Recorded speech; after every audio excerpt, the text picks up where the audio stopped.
Hello and welcome to the stock market analysis. Today we're going to be talking about the downtrend lines and its importance and how to draw it. So what is a downtrend line? A downtrend line basically just connects two or more highs, and you can draw a downtrend line by connecting two or more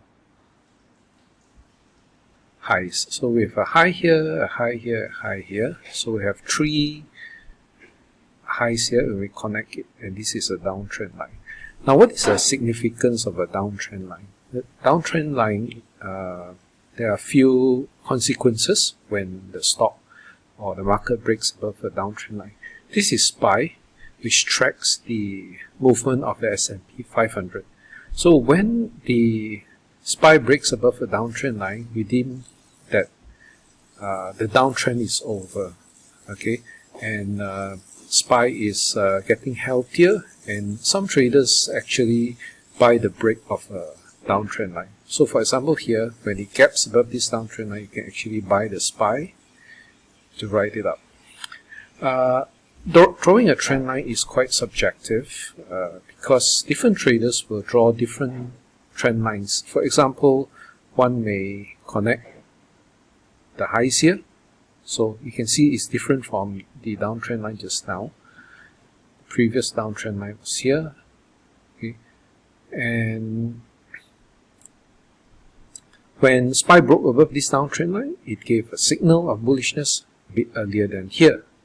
Some traders really take the downtrend line and actually trade off it. For example, you can draw the trend line here, and when it breaks above this downtrend line, you can buy the SPY and ride it higher.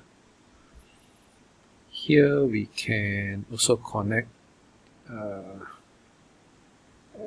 highs here, the high here, the high here, and the high here. Sometimes you may draw through a high here. That's okay, because the important thing is for you to connect as many highs as possible. So when SPY was trading below the downtrend line, it was bearish. It was downward momentum. We consider it to be in the downtrend. But when it breaks above the downtrend line, things change from bearish to bullish. Okay, that the bearish momentum is slowing down. And sometimes you can take a trade here. Let's draw more trend lines. Here's another downtrend line.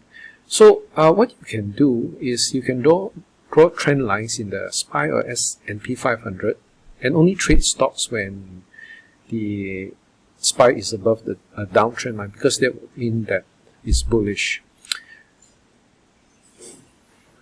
So I hope this short lesson is helpful to you and show you a bit about the downtrend line. If you find it helpful, please like and subscribe to my channel for more videos like this, and I'll see you in the next one.